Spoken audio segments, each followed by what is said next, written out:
कर लें एवं विभिन्न विभिन्न कॉलेजों के आर्ट्स, साइंस, कॉमर्स के तीसरे वर्ष के जो आप स्नातक छात्र छात्राएं हैं, आपका भी आज आपका 8वां दिन का 8वां वर्ग होगा। अभी तक आपने यूनिट 5 कंप्लीट कर लिया है, यूनिट 1, 2 कंप्लीट कर लिया है। आज से आपका यूनिट 3 जनरल स्टडीज का शुरू होगा, जिसमें आपको the economy of India, features of Indian economy, present economy and fundamental policy, इस पर आज आपको व्याख्यान दिए जाएंगे। कल यूनिट 3 का ही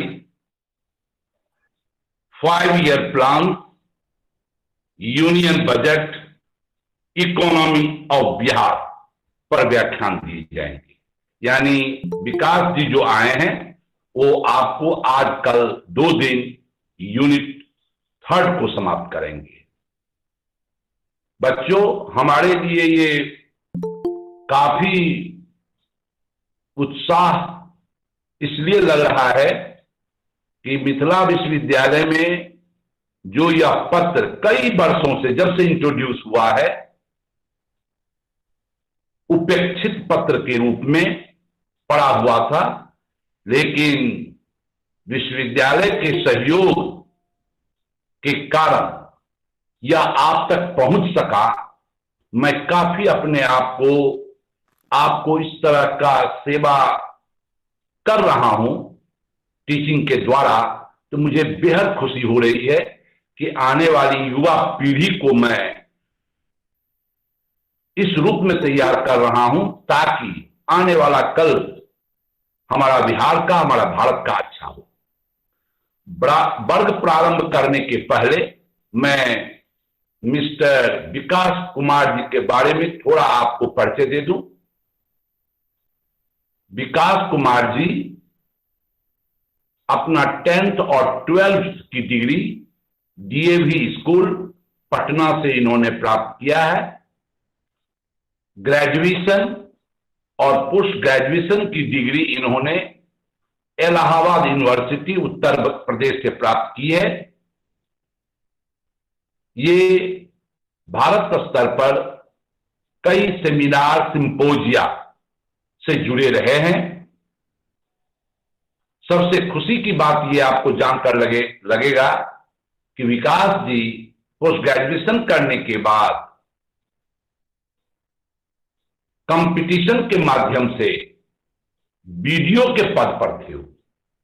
4 साल उन्होंने बीडीओ के पद पर काम किया, लेकिन वो पद भी इनको उतना अच्छा नहीं लगा, प्रशासनिक पद, और इनका कैरियर इतना अच्छा था जो बीपीएससी के द्वारा ये असिस्टेंट प्रोफेसर ऑफ इकोनॉमिक्स के रूप में चुने गए और सीएम कॉलेज में ये 1919 से या 18 से पहले से वो सीएम कॉलेज में पढ़ाते आ रहे हैं।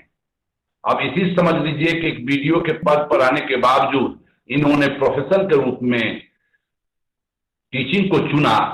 यह व्यक्तिगत तौर पर हमारे लिए, मैं तो काफी आह्लादित महसूस करता हूं कि इस तरह का मेरिट टीचिंग लाइन में आ रहे हैं और आपको अपने ज्ञान से लाभ पहुंचाएंगे।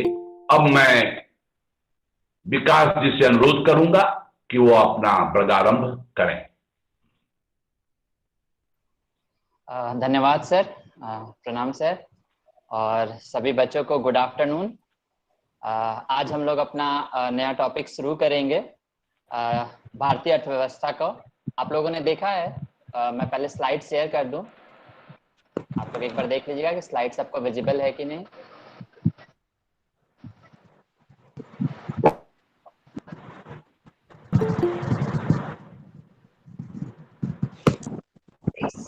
स्लाइड दिख रहा है? यस सर, शो हो गया। Yes sir. जी सर, जी सर, दिखाई दे रहा है। यस सर, दिखाई दे रहा है। ओके, तो आज का हम लोग का टॉपिक है इकोनॉमी ऑफ इंडिया। इस मॉड्यूल में आज के लेक्चर में हम लोग 3 टॉपिक देखेंगे। पहला, फीचर्स ऑफ इंडियन इकोनॉमी, यानी कि भारतीय अर्थव्यवस्था की मुख्य फीचर्स क्या हैं। साथ ही साथ हम लोग इंडस्ट्रियल पॉलिसी देखेंगे। हमें करंट इंडस्ट्रियल पॉलिसी देखना है, लेकिन सिंस इंडिपेंडेंस हम आपको एक ब्रीफ बैकग्राउंड देते चलेंगे इंडस्ट्रियल पॉलिसी का, भारत के औद्योगिक नीति का। और फिर लेक्चर के एंड में हम लोग देखेंगे कि भारतीय अर्थव्यवस्था आज किस मुकाम पर पहुंची है, किस जगह पर भारतीय अर्थव्यवस्था खड़ी है। वर्ल्ड के दूसरे कंट्री के सापेक्ष भी हम तुलना करके कुछ रैंकिंग्स देखेंगे, जिससे हम लोगों को भारतीय अर्थव्यवस्था को अच्छे से समझने का मौका मिलेगा। तो चलिए हम लोग अपना लेक्चर स्टार्ट करते हैं। Let's start with features of Indian economy. जैसा कि हम सबको ज्ञात है कि 1947 में जब हम लोगों ने आजादी पाई थी, तो भारत को एक बहुत ही क्रिपल्ड इकोनॉमी, एक पैरालाइज्ड, एक टूटा हुआ इकोनॉमी मिला था, क्योंकि more than 100 years of British exploitations, और उसके बाद एक ऐसी इकोनॉमी मिली थी जो काफी कमजोर थी। एक काफी कमजोर और टूटी हुई अर्थव्यवस्था हम लोग के हाथ में लगी थी। तो उस समय की भारतीय अर्थव्यवस्था की क्या स्थिति थी, उसको हम एक एक करके देखते हैं और किस तरीके से हम लोग आगे परिवर्तित होते चले गए, भारतीय अर्थव्यवस्था किस तरीके से उससे आगे बढ़ा। 1951 पहला जो इसका मेन फीचर्स है, यह है कि हमारी जो भारत है, इसमें पॉपुलेशन बहुत ज्यादा है। आप सबको पता है कि इंडिया जो है वो second largest populated country of the world है, और ऐसा माना जाता है कि आने वाले कुछ साल में 1945 टू 1960s का एस्टिमेट है, जिसमें हमारा पॉपुलेशन 1.65 बिलियन तक पहुंच सकता है, और शायद और हम लोग चाइना को क्रॉस कर जाएंगे। लेकिन सबसे पहले 1951 में देखिए कि हमारा ग्रोथ रेट ऑफ पॉपुलेशन ये डिकेडल 10 साल में 21.5% का था, और अभी भी रिसेंट जो हमारा सेंसस हुआ है 2011 का, यहाँ पर भी हमारा दशकीय समृद्धि दर जो है, जिसको डिकेडल ग्रोथ रेट कह रहे हैं, वो 17.7% है। यानी कि पॉपुलेशन ग्रोथ का जो रेट हमारा इंडिपेंडेंस के बाद भी 21.5% था, उसमें अब तक बहुत ज्यादा कंट्रोल नहीं हुआ है, और हम लोग का वो लगातार इंक्रीज होता जा रहा है। सेकंड चीज, किसी भी अर्थव्यवस्था में 3 सेक्टर बहुत ही महत्वपूर्ण होते हैं, जिसको हम कहते हैं प्राथमिक क्षेत्र, द्वितीयक क्षेत्र और तृतीयक क्षेत्र, यानी कि प्राइमरी सेक्टर, सेकेंडरी सेक्टर और टर्शियरी सेक्टर। प्राइमरी सेक्टर में हम एग्रीकल्चर को लेते हैं, एग्रीकल्चर एंड अलाइड एक्टिविटीज, यानी कि कृषि और उससे संबंधित जो अन्य क्रियाएं हैं उसको इंक्लूड करते हैं। 1950-51 में भारत के कुल जीडीपी में कृषि का जो योगदान था वो 59.2% था। आज अगर हम देखें तो कृषि का योगदान हमारे जीडीपी में सिर्फ 17.76% है। लेकिन एक दूसरा पहलू ये भी देखते हैं, आप लोग स्लाइड में देख पा रहे होंगे, दूसरा पहलू कि एग्रीकल्चर में तब भी 69.5% पॉपुलेशन, हमारे भारत की कुल जनसंख्या का 69.5% कृषि पर आधारित था, और आज 70 साल बाद भी मोर देन 50% एग्रीकल्चर सेक्टर पर ही डिपेंडेंट है। इसीलिए आज भी भारतीय अर्थव्यवस्था को एक कृषि प्रधान अर्थव्यवस्था मानी जाती है। इसका जीडीपी में शेयर जिस तुलना में कम हुआ है, उस तुलना में डिपेंडेंसी पॉपुलेशन का कम नहीं हुआ है। आज भी मैक्सिमम पॉपुलेशन, अधिकतम जनसंख्या इसी पर निर्भर है। तीसरी जो बहुत ही प्रमुख बात है भारतीय अर्थव्यवस्था के साथ, वो ये है कि इसमें क्षेत्रीय विसंगति ज्यादा है, रीजनल इम्बैलेंसेस काफी ज्यादा हैं। आप देखिए हमारे कुछ स्टेट जो है, नॉर्थ इंडियन स्टेट्स, उत्तर भारत के जो कुछ राज्य हैं, जिनको बीमारू स्टेट्स कहा जाता था, जिसमें बिहार, मध्य प्रदेश, राजस्थान, यूपी, ये इस तरह के देश आते थे, राज्य आते हैं और अभी भी आते हैं। जब हम भारत का भी तुलना करते हैं अन्य राज्यों से, तो हम देखते हैं कि साउथ यानी कि दक्षिण भारत जो है वो हर इंडिकेटर्स में, हर पैरामीटर्स में नॉर्थ बिहार से बेटर है। उसी तरह ईस्टर्न एरिया जो हमारा पूरा नॉर्थ ईस्ट स्टेट्स है, जिसको हम ट्राइबल और हिली एरियाज है पूरा हमारा, वो वेस्ट के, अगर हम वेस्टर्न स्टेट्स यानी कि पंजाब, हरियाणा, इन सब से कंपेयर करें तो काफी पिछड़ा है। तो ये भी एक बहुत ही महत्वपूर्ण भारतीय अर्थव्यवस्था को दिखाता है कि इम्बैलेंसेस बहुत ज्यादा हैं क्षेत्रीय विसंगति ज्यादा है। अगर एक पार्ट नॉर्थ अगर डेवलप नहीं है तो साउथ बहुत ज्यादा डेवलप है, वेस्ट बहुत ज्यादा डेवलप्ड है, तो ईस्टर्न पार्ट हमारा उसके सापेक्ष काफी कम डेवलप्ड है। राइट फ्रॉम इंडिपेंडेंस, इंडिपेंडेंस के समय से ही इंफ्रास्ट्रक्चर भारत के लिए एक बहुत बड़ा समस्या रहा है। इसमें सुधार बहुत ज्यादा हुआ है, निश्चित तौर पे सुधार हुआ है, चाहे वो रोड के मामले में हो, ब्रिज के मामले में हो, इलेक्ट्रिसिटी के मामले में हो, लेकिन स्टिल इंफ्रास्ट्रक्चर के मामले में ये सारे सुधार के बावजूद हम देश के बहुत ही जो महत्वपूर्ण अर्थव्यवस्था है जैसे चाइना है, इन सब के मुकाबले अभी काफी पीछे खड़े हैं।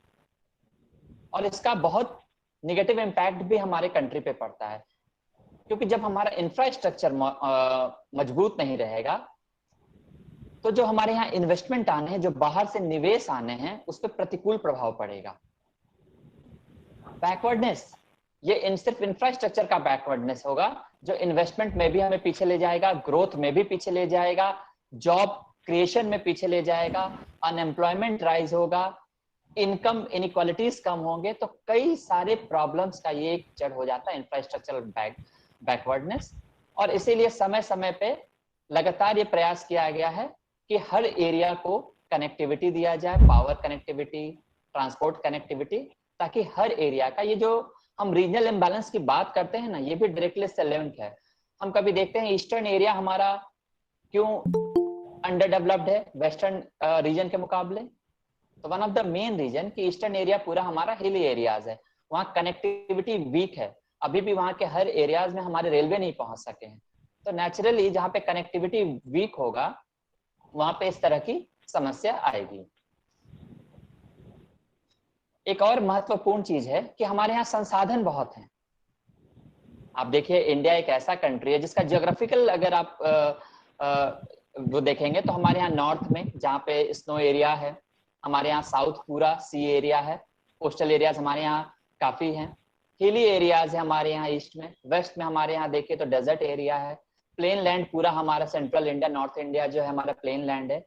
यानी हर चीज के लिए हमारे पास अवेलेबिलिटी है। लेकिन सब एक बहुत महत्वपूर्ण चीज है कि क्या संसाधन का सिर्फ होना पर्याप्त है? हमारे पास संसाधन है पर संसाधन का सही से दोहन नहीं हो रहा है।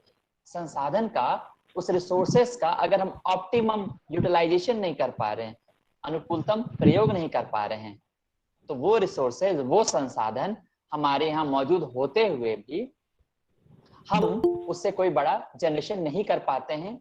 एक हम साधारण सा एग्जांपल देते हैं कि जापान स्टील इंडस्ट्री में बहुत बड़ा हब बन के निकला है, बहुत बड़ा हब है स्टील इंडस्ट्री में, लेकिन स्टील बनाने के लिए जो लौह अयस्क की जरूरत है, आयरन ओर की जरूरत है, वो रॉ मटेरियल हम उसको देते हैं। हम भी अपने रिसोर्सेज को चैनलाइज कर सकते हैं और उसके फाइनल आउटपुट में उसको बदल सकते हैं, जिससे हमारा अपना ग्रोथ बढ़ सकता है। लेकिन तब से लेकर आज तक अभी भी हम अपने रिसोर्सेज का फुल यूटिलाइजेशन नहीं कर सके हैं। रीजन अनेक हो सकते हैं। इसका रीजन ये भी है कि कैपिटल, जो टेक्नोलॉजी चाहिए वो अब तक हमारे पास नहीं है, या हम अब तक उसको खुद से क्रिएट नहीं कर सके हैं। हमारे पास जो रिसोर्सेज हैं वो उतने स्किल्ड नहीं है कि इसका प्रॉपर यूटिलाइजेशन या ऑप्टिमम यूटिलाइजेशन हो सके। इसलिए समय समय पे गवर्नमेंट के द्वारा देखिए टेक्नोलॉजी के मामले में भी खुद का अपना research and development unit setup है। कुछ टेक्नोलॉजी हम बाहर से इंपोर्ट करते हैं। ह्यूमन रिसोर्सेज पे भी like skill India, skill development programme government run कर रही है, जिससे हमारे रिसोर्सेज, पहले ह्यूमन रिसोर्सेज, टेक्नोलॉजिकल रिसोर्सेज अगर बहुत सुदृढ़ होंगे तब हम अपने मिनरल रिसोर्सेज का और बेटर यूटिलाइजेशन कर पाएंगे। इस ग्रोथ प्रोसेस में जो सिंस इंडिपेंडेंस हम लोगों ने जो ग्रोथ प्रोसेस स्टार्ट किया है, इसमें हम आगे तो बढ़ते रहे हैं, हमारा जीडीपी का साइज भी बढ़ता रहा है, जीडीपी के मामले में हमारी रैंकिंग भी अच्छी है रही है। पर एक प्रॉब्लम आता है और वो प्रॉब्लम है कि हम लोग का इनकम साइज बढ़ा है। मेरा वीडियो आ रहा है आप लोग को? Yes yes sir. Yes sir. तो हम लोग का इनकम साइज, नेशनल इनकम या जीडीपी साइज बहुत बढ़ रहा है, ये एक अच्छा संकेत है। लेकिन साथ ही साथ एक प्रॉब्लम क्या है कि आय का जो डिस्ट्रीब्यूशन होना चाहिए, इनकम का जो डिस्ट्रीब्यूशन होना चाहिए, वो इक्विटेबल नहीं है। ऐसा क्यों कह रहा हूं?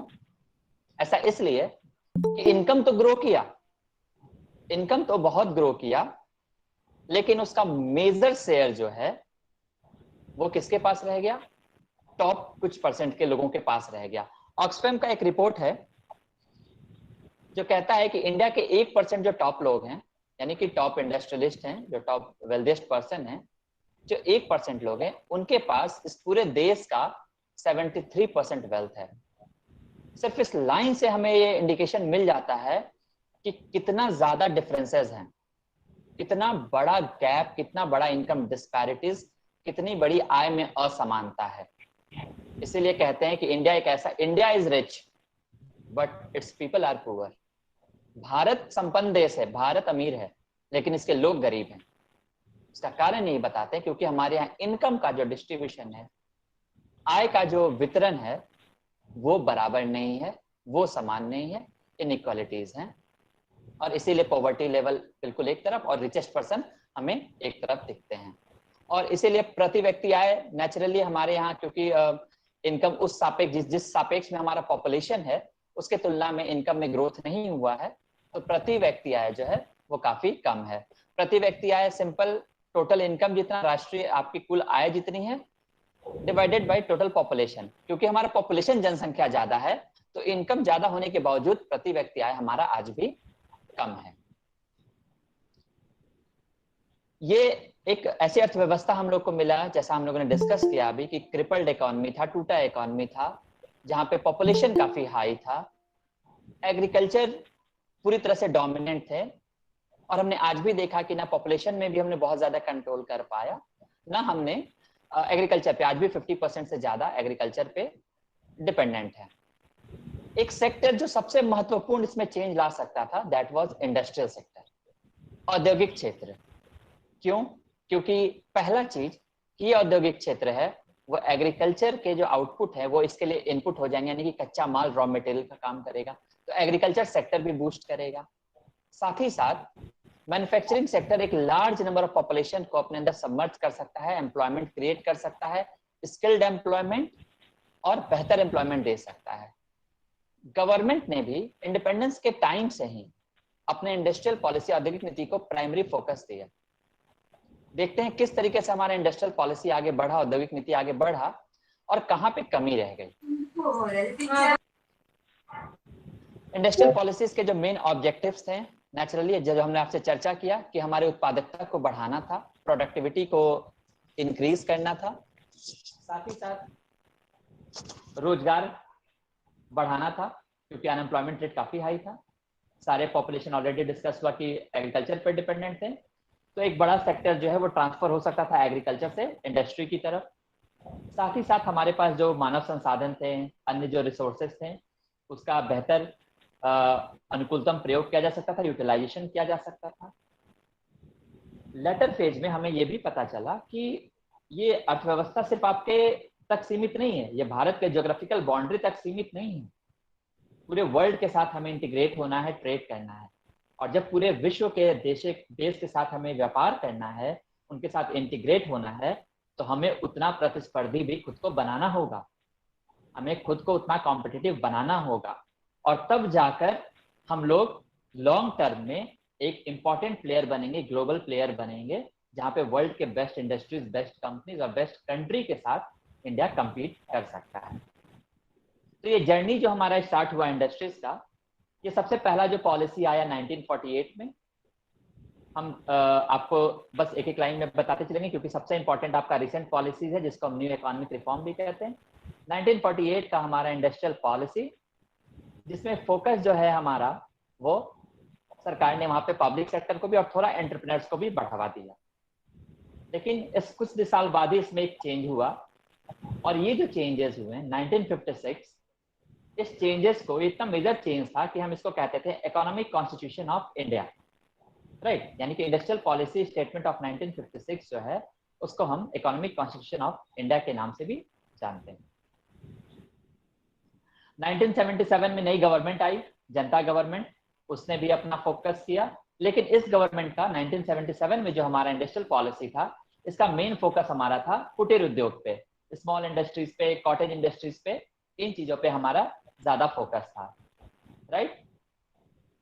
1980 में आते आते हमारा जो फोकस था that changes to the public sector, और प्राइवेट सेक्टर साथ में साथ काम कर रहे थे।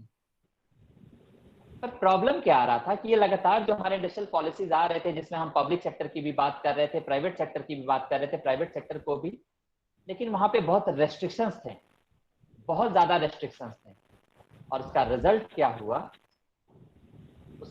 क्या हुआ, आप देखिए, इंडस्ट्रीज पे हमने रिलाई किया, पब्लिक सेक्टर इंडस्ट्रीज पे, पब्लिक सेक्टर इंडस्ट्री ग्रो करेंगे। इतना इंपॉर्टेंट था ये पब्लिक इंडस्ट्रीज कि उस समय इसको कहते थे, डिफाइन किया गया था PSUs as a temple of modern India, कि हमारे आधुनिक भारत का ये टेम्पल होगा।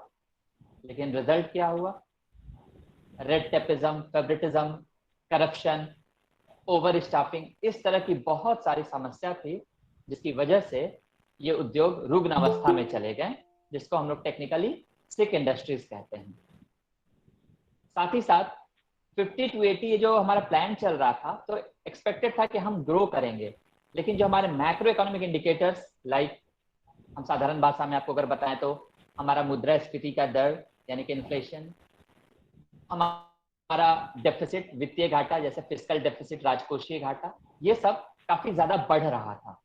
यानी मैक्रो इकोनॉमिक इंडिकेटर्स जो हैं वो डिस्टर्ब हो रहे थे। 90 आते आते भारत ऐसी अवस्था में पहुंच गया था जहां पे हमारा एक फॉरेन एक्सचेंज यानी कि विदेशी मुद्रा भंडार वो बहुत कम हो गया। कहते हैं कि सिर्फ इतना बचा था हमारे पास विदेशी मुद्रा भंडार, फॉरेन एक्सचेंज, कि सिर्फ और सिर्फ हम 2 हफ्ते यानी कि 14 दिन का ही आयात कर सकते थे। और इंडिया डिफॉल्ट के स्टेज पे आ गया था। डिफॉल्ट के स्टेज का मतलब, हमने अपने डेवलपमेंट प्रोसेस में वर्ल्ड बैंक और अदर मल्टीलेटरल ऑर्गेनाइजेशन से कुछ लोन लिए थे, और हमारे पास पैसे नहीं थे कि हम चुका सकें। उस स्थिति में आ गए थे, और यहां से एक फ्रेमवर्क चला कि इंडिया को एक मेजर रिफॉर्म की जरूरत है। इसीलिए मैंने इसको प्री रिफॉर्म कहा, क्योंकि यहां से इकोनॉमी को सुधार की आवश्यकता थी, रिफॉर्म की आवश्यकता थी। और ये जो सारे डिस्टर्बिंग इंडिकेटर्स जो हमें स्लाइड पे दिख रहे हैं, like sick industries, depletion of foreign exchange, इन सब को करेक्ट करना था, ठीक करना था, तभी जाकर जो हम एक India as an progressive economy की कल्पना करते वो पूरा हो सकता था। ऐसी स्थिति में 90s में हमने न्यू इकोनॉमिक पॉलिसी अपनाया, न्यू इकोनॉमिक, नई आर्थिक नीति, जिसको इंडस्ट्रियल पॉलिसी 1991 या औद्योगिक नीति 1991 के नाम से भी जानते हैं। यही पॉलिसी है जिसको हम लोग इकोनॉमिक रिफॉर्म्स के भी नाम से जानते हैं। इसके पहले के जो हम पॉलिसीज का जिसका आपसे जिक्र कर रहे थे, लाइक 1948 का, 56 का, 77 का, 80 का, ये बहुत सक्सेसफुल नहीं हुए, बल्कि ये बहुत सारे प्रॉब्लम्स आ गए थे इकोनॉमी में। इसकी वजह से इकोनॉमी पैरालाइज हो रही थी, और इसलिए एक बड़े रिफॉर्म की जरूरत है। इसलिए 91 के पॉलिसी को हम आर्थिक सुधार भी कहते हैं, इकोनॉमिक रिफॉर्म्स भी कहते हैं। तो हमको देखना है क्या ऐसा स्टेप हमने इस पॉलिसी में लिया, किस तरह का स्टेप लिया, चेंजेस किया, कि 91 के बाद जो हमारा ग्रोथ रेट रहा वो काफी तेजी से बढ़ा। फेमस इकोनॉमिक्स आप लोग अक्सर सुने होंगे, अगर पहले सुने होंगे तो हमारे इसके पहले तक का ग्रोथ रेट भी काफी कम रहता था, स्टिकी ग्रोथ रेट रहता था। लेकिन 90s के बाद हमने एक मेजर चेंज किया अपने ग्रोथ रेट में। तो हम लोग पहले एक एक करके उस पॉलिसी को देखते हैं जो हम लोगों ने अपनाया। 90s के पहले की जो पॉलिसी थी उसमें पब्लिक सेक्टर पे ज्यादा फोकस किया गया था। यानी कि अगर हम देखते हैं इकोनॉमी के अगर 2 विंग हम देखते हैं, सेक्टर्स को अगर 2 पार्ट में बांटते हैं, तो एक सेक्टर हो गया आपका पब्लिक सेक्टर और दूसरा सेक्टर प्राइवेट सेक्टर यानी कि निजी क्षेत्र। हम लोगों ने पब्लिक सेक्टर पे ज्यादा फोकस किया। हमने ये माना कि पब्लिक सेक्टर रन करेगा, इसका जो प्रॉफिट आएगा, इस प्रॉफिट को हम सोशल सिक्योरिटीज और वेलफेयर एक्टिविटीज में यूज करेंगे।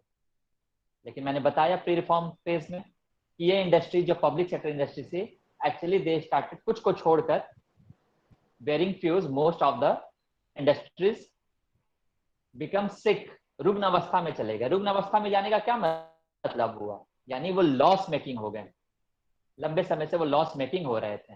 तो रैदर देन कि वो अपने प्रॉफिट को निकालकर सरकार को देते ताकि सरकार कल्याणकारी योजनाएं चलाती, वेलफेयर एक्टिविटीज चलाती, सोशल एक्टिविटीज, सोशल सिक्योरिटीज के लिए खर्च करती, उल्टा सरकार को अपने फंड से इसको कॉम्पनसेट करना पड़ रहा था ताकि ये इंडस्ट्री, ये सेक्टर्स रन कर सकें। लेकिन लेटर फेज में 90s के पॉलिसी में हम लोगों ने सेक्टर्स को, मैक्सिमम सेक्टर्स जो पब्लिक सेक्टर के लिए रिजर्व थे, उसको हमने प्राइवेट सेक्टर के लिए भी ओपन करना शुरू किया। प्राइवेट सेक्टर के लिए भी कि निजी क्षेत्र भी अब उस क्षेत्र में आकर इंडस्ट्री लगा सकती है। देखिए, ये जब हम प्राइवेट सेक्टर के लिए ओपन करते हैं तो बेनिफिट क्या होता है। हम एक सिंपल सा एग्जांपल देते हैं कि अगर जब नए सेक्टर्स आते हैं, प्राइवेट सेक्टर आते हैं, तो कंपटीशन बढ़ता है और उस कंपटीशन का लाभ मिलता है। जैसे टेलीकॉम सेक्टर जब आया तो सिर्फ एक टेलीकॉम कंपनी थी हमारे यहाँ, BSNL, जो PSU थी, पब्लिक सेक्टर की थी। आप देखिए उस समय जब सिर्फ BSNL प्रेजेंट था, नेचुरली उसके पास कोई कंपटीशन नहीं था और कंज्यूमर के पास कोई चॉइस नहीं था। यानी अगर आपको टेलीफोन, मोबाइल फोन यूज करना है तो आपको जो कंपनी यूज करना होगा, वो सर्विस प्रोवाइडर, वो सिर्फ आपके पास ऑप्शन था BSNL। ऐसे में क्या हुआ, लगातार शिकायत आती रही BSNL की, कॉल रेट्स महंगे थे, कंज्यूमर के पास चॉइस नहीं थे, ऑपरेशन, उनका ऑपरेशनल पार्ट में भी काफी डिफेक्ट था। लेकिन जब इस सेक्टर को प्राइवेट के लिए ओपन किया गया, नए नए कंपनीज आए, तो आज आपके पास काफी ऑप्शन है। BSNL आपको अच्छा नहीं लगता है, आप शिफ्ट हो जाते हो जियो के लिए, एयरटेल के लिए, वोडाफोन के लिए। साथ ही साथ जब कंपटीशन बढ़ता है, जब नए कंपनी आते हैं, प्राइवेट कंपनी आते हैं, तो इस कंपटीशन में एक प्राइस वॉर भी शुरू होता है, कीमत वॉर। तो एक ने अपना रेट कम किया, कॉल रेट्स, तो अब दूसरे को मार्केट में सस्टेन करना है, वो भी अपने कॉल रेट्स को कम करेंगे। और इस तरीके से आज का अगर हम एग्जांपल दें तो one of the cheapest telecom, जहां पे कॉल रेट सबसे सस्ते हैं, वहां पे इंडिया पहुंच रहा है। तो कहने का मतलब है कंपटीशन जो है दो बेनिफिट लाता है, एक तो कंज्यूमर को चॉइस देता है और दूसरा क्वालिटी भी इंप्रूव करता है सर्विस का। तो जब हमने बहुत सारे सेक्टर्स को ओपन किया अपने पब्लिक सेक्टर, प्राइवेट सेक्टर के लिए, तो ये हमारी सेक्टर्स को, ग्रोथ को और ज्यादा बढ़ाया, कंपटीशन भी बढ़ा, चॉइस भी बढ़ा। आज के डेट में अगर हम देखते हैं सिर्फ दो सेक्टर, एक रेलवे और जो दूसरा atomic energy. Atomic energy basically for security purpose, public sector के लिए रिजर्व है, बाकी के सेक्टर्स को हम लोगों ने ओपन कर रखा है प्राइवेट सेक्टर्स के लिए। Second is D licensing. इसके पहले का जो एरा था, 91 के पहले का एरा था, उसको हम कहते थे लाइसेंस परमिट राज। लाइसेंस परमिट राज यानी कि अगर आप कोई एक प्राइवेट सेक्टर तब भी अलाउड थे, लेकिन जब वो कोई सेक्टर्स में वर्क करना चाहते थे तो उनको लाइसेंस लेना पड़ता था। और लाइसेंस की जब बात है तो you have to go to bureaucracy, कई जगह से आप NOC लेना पड़ता था और वहां पे यह रेड टेपिज्म का प्रॉब्लम आता था।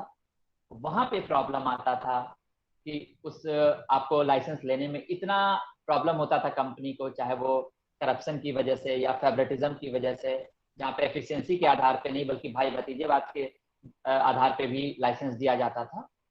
तो ये जो है हमारे इंडस्ट्रियल सेक्टर को काफी वीक कर रहा था। तो लेटर ऑन फेज में हम लोगों ने लाइसेंसिंग को भी हटाया। अभी भी कुछ सेक्टर है जहाँ पे लाइसेंस लेना होता है, लाइक अल्कोहलिक सेक्टर, अल्कोहल अगर आप बना रहे हो, हार्मफुल केमिकल्स बना रहे हो, टोबैको इंडस्ट्रीज, इन सब के लिए लाइसेंस लेना है। लेकिन बाकी सेक्टर्स में ये काफी कम हो गए हैं, हटा दिए गए हैं। साथ ही साथ 90s के पहले की अर्थव्यवस्था को हम लोग मोर और लेस एक बंद अर्थव्यवस्था मानते थे, क्लोज्ड इकोनॉमी मानते थे। ऐसा नहीं था कि फॉरेन से तब ट्रेड नहीं हो रहा था, लेकिन वो जो रेस्ट्रिक्शंस इतने ज्यादा थे कि वो बहुत मिनिमल हो रहे थे, बहुत कम हो रहे थे। और ऐसे में हमने अपने फॉरेन इन्वेस्टमेंट पॉलिसी में भी चेंज किया, विदेशी निवेश पॉलिसी में भी चेंज किया। हमने अपने देश में फॉरेन इन्वेस्टमेंट, चाहे वो FDI के टर्म में हो या FII के टर्म में हो, उसको अपने कंट्री में वेलकम किया। और इसका साथ ही साथ सिर्फ वो पैसे ही नहीं आया, निवेश ही नहीं आया। जब कोई बाहर कंपनी आपका इन्वेस्ट कर रहा है, निवेश कर रहा है, तो टेक्नोलॉजी भी आपके यहाँ आया और इस टेक्नोलॉजी का लाभ आपके डोमेस्टिक इंडस्ट्रीज को भी लेटर फेज में मिलता है। साथ ही साथ जहाँ पे मैंने कहा कि पब्लिक सेक्टर के लिए हम लोगों ने प्राइवेट सेक्टर को भी ओपन किया, कुछ पब्लिक सेक्टर जो लॉस मेकिंग थे उनको ठीक भी किया जा सकता था। अब ठीक करने का कई तरीका हो सकता है कि हमने बाहर से कुछ इंटरनेशनल प्रैक्टिसेस को हायर किया, उसको अपने पब्लिक सेक्टर में लाया। तो डिसइन्वेस्टमेंट में हम अपने कंट्री, अपने सेक्टर्स को प्राइवेटाइज नहीं करते हैं। प्राइवेटाइज कहने का मतलब है कि अगर आपके पास 51% आपका शेयर, हिस्सेदारी अगर निजी क्षेत्रों के पास है तो हम उसको प्राइवेट सेक्टर कहते हैं। 51% से ज्यादा अगर पब्लिक सेक्टर के पास है, गवर्नमेंट के पास है, सरकार के पास है, तो हम कहते हैं वो पब्लिक सेक्टर है। डिसइन्वेस्टमेंट में अभी भी एक बड़ा हिस्सा, मोर देन 50% का हिस्सा जो है सरकार के अधीन ही होता है।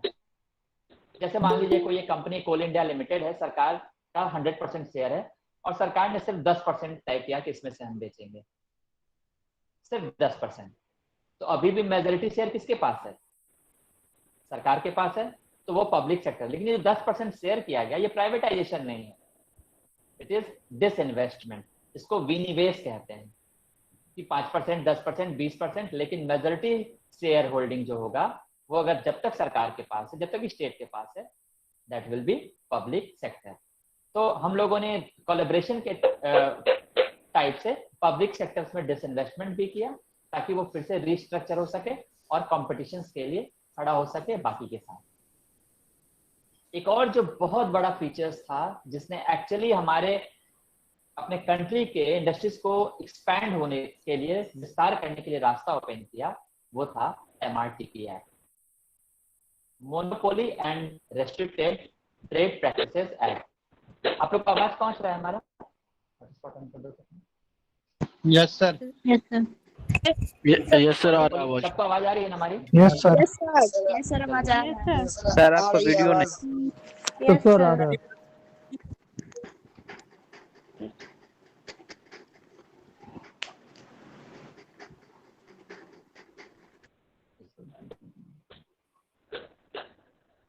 सर आपका फेस नहीं दिख रहा। अब आ रहा होगा? Yes sir. नेटवर्क का इशू हो गया था। अभी दिख रहा है? जी सर। जी अब दिख रहा। अभी सबको आवाज आ रही है? जी सर। Yes sir.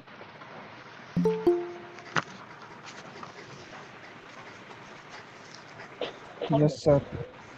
एक मिनट। सर आपका प्रेजेंटेशन आ रहा है लेकिन सर आपका फेस वीडियो नहीं आ रहा है।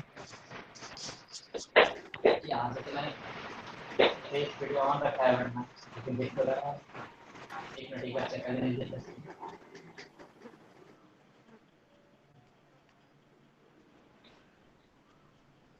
वीडियो तो ऑन है, वीडियो नहीं दिख रहा है आप लोग को? एक्चुअली मैं दो स्लाइड से लिंक दूं, आप आवाज वाला देख लें, आइकॉन मेरा वीडियो है, ठीक है? जी सर। दो से जुड़ा हुआ इसलिए कंफ्यूजन है आपको। स्टार्ट करते हैं सर आपका 3 आईडी है सर। नहीं, 2 ही आईडी है। सर आपका प्रेजेंटेशन आ रहा है, फेस नहीं आ रहा है। कोई बात नहीं, आप प्रेजेंटेशन देखिए, ठीक है? एक मिनट में कोशिश करता हूँ आपके लिए फेस भी ले आऊँ। Sir okay. विकास सर आपका सब कुछ ठीक है, गणेश बोल रहे हैं। Yes, हो सकता है बच्चे के साइड हाँ, नेटवर्क सर, लो सही है होगा। ना? यस हाँ, सर। कुछ वही तो परफेक्ट, मेरे आप को शो कंटिन्यू कर रहा है। करिए सर। एक क्वेश्चन था। ठीक है, वैसे मैंने मोबाइल से भी वीडियो शेयर दिया जो आ गया सर। आ गया सर फेस। स्टार्ट करते हैं। जी सर। आपका नेटवर्क वीक लग रहा है, आवाज क्लियर नहीं आ रही है। सर एक क्वेश्चन बताइएगा। एक मिनट, हेलो यहाँ सर। नेटवर्क ठीक है, आप एक बार नेटवर्क रेंज में चले जाएं। हाँ जी, बताइए। सर एक क्वेश्चन था। हेलो हाँ, सर। बोलिए बोले सर बोलिए, क्या क्वेश्चन है? हमारा नहीं डिस्टर्ब सर बिना पढ़ाई लाइसेंस करो का कौन सा इंडस्ट्री आता है जो सर बिना लाइसेंस का चलता है? 1 2 3 एग्जाम्पल बता दीजिए। अभी आपके लिए सिर्फ 4 से 5 इंडस्ट्रीज है जिसके लिए लाइसेंस की जरूरत है। जी अल्कोहलिक सेक्टर्स, दूसरा आपका जी। टोबैको सेक्टर हो गया, जी सर। हजार्डस केमिकल, और जी। आपका ये गन पाउडर जो है इसमें आपको लाइसेंस लेने की जरूरत है सरकार से, इसके बिना आप इंडस्ट्री ये उद्योग नहीं चला सकते हैं। ठीक है, देखिए किसी ने लिखा भी है फायर क्रैकर्स, जिसको मैंने गन पाउडर कहा। ठीक है, तो ये सारे ऐसे चीजें, फिर से देख लीजिए, gun powder, alcohol, alcoholic and beverages, tobacco, ये सारे सेक्टर्स है जिसमें अभी भी आपको लाइसेंस लेने की आवश्यकता है। ठीक है, बाकी में अब सरकार से लाइसेंस लेने की आवश्यकता नहीं है, आप उस इंडस्ट्रीज को चला सकते हैं। ठीक है, आगे चलें। जी सर। तो हम लोग MRTP एक्ट की बात कर रहे थे, monopoly and restricted trade practices और एक्ट। एग्रीकल्चर सर बिना लाइसेंस का आता है ना इंडस्ट्री सर। हेलो सर हाँ, बोले क्या पूछ रहे हैं? एग्रीकल्चर का, एग्रीकल्चर से इंडस्ट्री सब होता है वो बिना लाइसेंस का चलता है ना। देखिए बेसिकली 3 सेक्टर मैंने आपको स्टार्टिंग में ही बताया था कि एक प्राइमरी सेक्टर है, दूसरा सेकेंडरी सेक्टर है।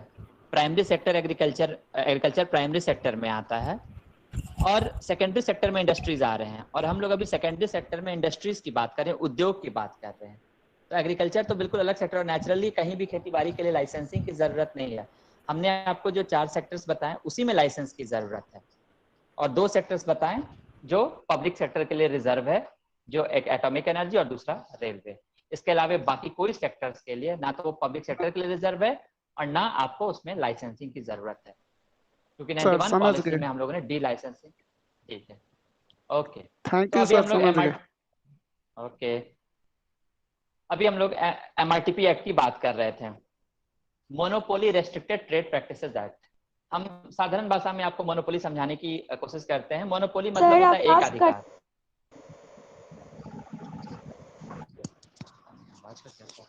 विकास सर आपका आप सब लोग कुछ एक बार अपना, परफेक्ट है। विकास सर, हाँ गणेश बोल रहे हैं, प्लीज, सब कुछ ठीक है। बच्चे के साइड नेटवर्क लो हो सकता है, आपका सब कुछ हाँ ठीक आ प्लीज रहा है। आप लोग ध्यान दीजिए। अगर आप लोग नेटवर्क में नहीं होंगे तो दिक्कत आ रही होगी, ऐसे क्लास बीच में थोड़ा डिस्टर्ब हो जाएगा। ठीक है, आप तो आप कंटिन्यू लोग देख रहिए लीजिए सर। खुद को नेटवर्क में आइए। तो MRTP एक्ट की हम लोग बात कर रहे थे, यानी कि monopoly and restricted trade practices act. ये मोनोपोली, हाँ वेरी नाइस, किसी ने लिखा है कि इट मीन सिंगल सेलर, यानी कि एक ही विक्रेता हो, राइट, यानी एक अधिकार हो। जैसे मैंने आपको एग्जांपल दिया कि टेलीकॉम सेक्टर में अगर अकेले BSNL हो और कोई सेक्टर ना हो तो हम कह सकते हैं BSNL का मोनोपोली है। पहले गवर्नमेंट को इस बात का एक था कि अगर कोई इकोनॉमी, कोई उद्योग अपना ब्रांच एक्सपैंड करेगा, अपना साइज लार्ज करेगा, तो हो सकता है कि थोड़े समय में वो इतना बड़ा हो जाए कि वो मार्केट का सारा शेयर अकेले कैप्चर करने लगे, या मेजॉरिटी शेयर अकेले कैप्चर करने लगे। और अगर वो मेजॉरिटी शेयर किसी एक कंपनी के पास आ जाएगा तो हम कह सकते हैं कि वो लगभग एकाधिकार उसका हो जाएगा। तो गवर्नमेंट का इंटेंशन बुरा नहीं था जब उन्होंने MRTP एक्ट लाया था। इंटेंशन ये था कि कोई भी इंडस्ट्री इतना बड़ा ना हो जाए कि वो मोनोपोली की तरह, एकाधिकार की तरह काम करने लगे, कंपटीशन मार्केट में बना रहे, इसलिए उन्होंने ये एक्ट लाया था। लेकिन रिजल्ट क्या हुआ इस एक्ट का कि जो कंपनी अच्छा परफॉर्म कर रही है, कोई भी कंपनी होगी, कोई भी उद्योग होगा, अगर वो अच्छा परफॉर्म कर रही है तो नेचुरली वो अपना एक्सपेंशन चाहेगा, अपना विस्तार करना चाहेगा। लेकिन इस एक्ट की वजह से वो अपने साइज को, कैपिटल साइज को बढ़ा नहीं सकते थे, तो इससे भी एक डिस्करेजमेंट मिलता था, एक डीमोटिवेशन मिलता था इंडस्ट्रीज को, और इस डीमोटिवेशन की वजह सेक्टर पे चोट पहुंचा। तो 91 के एक्ट में हम लोगों ने ये MRTP एक्ट को भी हटा दिया, और उसकी जगह पे हमने कंपटीशन को बढ़ाने के लिए, प्रतिस्पर्धा को बढ़ाने के लिए एक नया कानून लाया था, जिसको कहा था, वो 2000 के बाद आया था, कंपटीशन कमीशन एक्ट। और उसी में से हम लोगों ने एक ऑर्गेनाइजेशन बनी, कंपटीशन कमीशन ऑफ इंडिया, और वो ये इंश्योर की और आज भी करती है कि जो भी इंडस्ट्रीज रन कर रहे हैं उसमें फेयर कंपटीशन हो। ऐसा ना हो कि कोई किसी चीज का फायदा लेके वो एक मोनोपोली की तरह से वर्क करना शुरू कर दे। तो एक बार हम फिर से आपको इंडस्ट्रियल पॉलिसीज के, यानी न्यू इंडस्ट्रियल पॉलिसी जो 91 में आया था, उसमें क्या मेजर चेंजेस थे वो एक बार बस आपको रिकैप कराते हैं। पहला, पब्लिक सेक्टर को डी रिजर्व कर दिया गया था, यानी प्राइवेट सेक्टर के लिए ओपन कर दिया गया था। आज के डेट में सिर्फ रेलवे और एटॉमिक एनर्जी रिजर्व है पब्लिक सेक्टर के लिए। हमने बताया, लाइसेंसिंग की बात की कि आज मेजॉरिटी शेयर्स, मेजॉरिटी सेक्टर में इंडस्ट्रीज को लाइसेंस की जरूरत नहीं है। फॉरेन इन्वेस्टमेंट को हमने प्रमोट किया, इससे हमें सिर्फ फॉरेन इन्वेस्टमेंट ही नहीं मिले बल्कि बेटर टेक्नोलॉजी भी हम तक पहुंची। हमने पब्लिक सेक्टर जो लॉस मेकिंग थे लेकिन जो रिस्ट्रक्चर हो सकते थे, ठीक हो सकते थे, वहां पे जरूरत के हिसाब से डिसइन्वेस्टमेंट किया। आज भी आप लोग अक्सर सुनते हैं कि सरकार अपना इस पब्लिक सेक्टर में इतना % शेयर बेचने वाली है। टेक्निकली उसको डिसइन्वेस्टमेंट कहते हैं, यानी कि विनिवेश कहते हैं। और MRTP जो इंडस्ट्रीज को बहुत ज्यादा विस्तार से रोकता था इस भय के साथ कि कहीं वो उसका एकाधिकार ना हो, उसको हमने अबोलिश किया और उसकी जगह पे प्रतिस्पर्धा को बढ़ाने के लिए एक नया एजेंसी लाया, एक नया कमीशन लाया जिसको कहा कंपटीशन कमीशन ऑफ इंडिया। 91 के इस रिफॉर्म्स के बाद, देखिए इस रिफॉर्म्स को हम 2 मिनट में आपसे चर्चा भी कर दें कि इसको LPG के नाम से भी जानते हैं, लाइक लिबरलाइजेशन, प्राइवेटाइजेशन और ग्लोबलाइजेशन। तो हो सकता है किसी के मन में आ रहा होगा कि सर आप नहीं आ रहा है, प्रेजेंटेशन से नहीं आ रहा है क्या? सब आ रहा है सर, आ रहा है सर, आ रहा है सर, आ रहा है, चलो आ रहा है। तो प्रेजेंटेशन नहीं आ रहा है। ओके तो अभी हम लोग प्रेजेंटेशन सर प्रेजेंटेशन नहीं आ रहा है। पिन करो ना भाई, पिन करो ना, आ जाएगा। देखिए पिन करो। जिनको प्रेजेंटेशन में दिक्कत हो रही फिर से जा करके पिन करिए आप लोग जिसका नहीं आ रहा है। हाँ, या फिर आप लोग YouTube से जुड़ जाइए क्योंकि बाकी लोग को शो हो रहा है, ठीक है? हाँ तो सर, YouTube वाले लिंक से जुड़ सकते हैं, आपको वहां पे दिखेगा। और सुधांशु तो बहुत लोगों को प्रसाद आपको बाहर कर दिया जाएगा सीधे क्लास से। आप बार बार प्रेजेंटिंग में जा रहे हैं, अभी लास्ट ज्वाइन किया नहीं तो इसके बाद बाहर हो जाइए क्लास से। सबको डिस्टर्बेंस आप कर रहे हैं सर, आप कंटिन्यू रहिए। Sorry sir. नहीं, इट्स ओके। इकोनॉमिक रिफॉर्म्स की हम बात कर रहे थे कि हो सकता है किसी के मन में आएगा सर हमने तो रिफॉर्म्स का नाम सुना था, लिबरलाइजेशन, प्राइवेटाइजेशन, ग्लोबलाइजेशन, कि LPG उस पॉलिसी को कहते हैं। तो बिल्कुल उसको हम लोग जर्नलिस्ट टर्म में LPG भी कहते हैं और वो फीचर्स हमने यहाँ पे भी यूज किया है। आप देखिए, जब हमने कहा लिबरलाइजेशन की बात, यानी कि हमने रेगुलेशंस को कम किया। जब हमने प्राइवेटाइजेशन की बात की तो डी रिजर्वेशन, यानी डी रिजर्वेशन पब्लिक सेक्टर को डी रिजर्व क्या मतलब प्राइवेटाइजेशन की तरफ मूव किया। और जब हम फॉरेन इन्वेस्टमेंट यानी विदेशी निवेश को अपने यहाँ वेलकम कर रहे हैं तो इट इज ग्लोबलाइजेशन, वैश्वीकरण, जहाँ पे पूरे विश्व के साथ अब हम इंटीग्रेट हो रहे हैं। ठीक है, तो इसीलिए इसको बहुत ही लोग LPG के नाम से भी जानते हैं, लिबरलाइजेशन, प्राइवेटाइजेशन और ग्लोबलाइजेशन के नाम से। अच्छा रिजल्ट आया हमारे इस रिफॉर्म्स का, लेकिन टाइम टू टाइम कुछ चेंजेस हुए क्योंकि हमें वर्ल्ड के साथ कॉम्पीट करना था। तो 2011 में, यानी कि 91 के रिफॉर्म्स के बाद 2011 में अगेन इंडस्ट्री सेक्टर को बूस्ट देने के लिए हमारी एक नई पॉलिसी आई जिसको हम नेशनल मैन्युफैक्चरिंग पॉलिसी कहें, 2011 में आया था।